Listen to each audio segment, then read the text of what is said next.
കാസർഗോഡ് ജില്ലയിൽ ഏറ്റവും കൂടുതൽ ഉപഭോക്താക്കളും വരുമാനവുമുള്ള കെ.എസ്.ഇ.ബി. ചെർക്കള സെക്ഷൻ ഒടുവിൽ വിഭജിക്കുന്നു.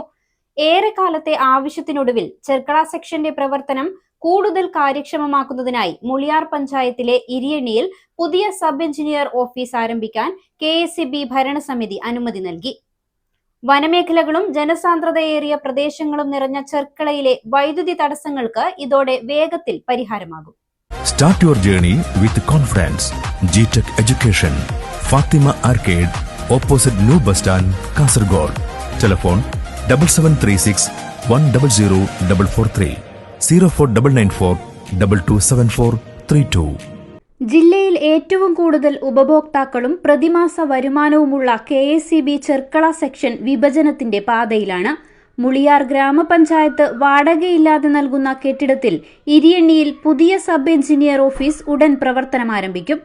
Kasaragod electrical circle deputy chief എഞ്ചിനീയറുടെ റിപ്പോർട്ടിന്റെ അടിസ്ഥാനത്തിലാണ് കെ.എസ്.ഇ.ബി. ഭരണസമിതിയുടെ ഈ നിർണായക തീരുമാനം.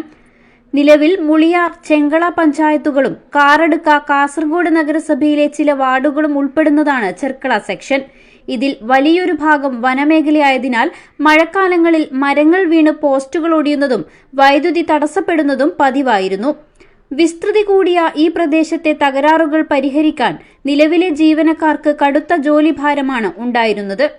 നിലവിൽ 33,600-ലധികം ഉപഭോക്താക്കളാണ് ചെർക്കള സെക്ഷനിലുള്ളത്.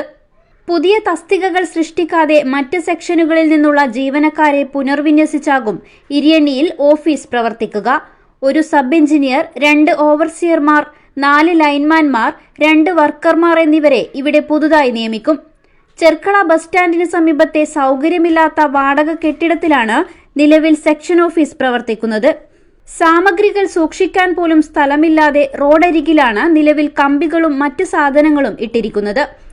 ഇതിനകം 2013 ചെർക്കള സെക്ഷൻ വിഭജിച്ച് ചട്ടഞ്ചാൽ സെക്ഷൻ രൂപീകരിച്ചിരുന്നെങ്കിലും ഉപഭോക്താക്കളുടെ എണ്ണത്തിലുണ്ടായ വൻ വർധനവാണ് ഇപ്പോൾ ഇരിയണ്ണിയിൽ പുതിയ ഓഫീസ് തുറക്കാൻ കാരണമായത്. പുതിയ ഓഫീസ് യാഥാർത്ഥ്യമാകുന്നതോടെ പ്രദേശത്തെ വൈദ്യുതി പ്രതിസന്ധികൾക്ക് വലിയൊരു പരിഹാരമാകുമെന്നാണ് ജനങ്ങളുടെ പ്രതീക്ഷ. News 14 live, Kasaragod.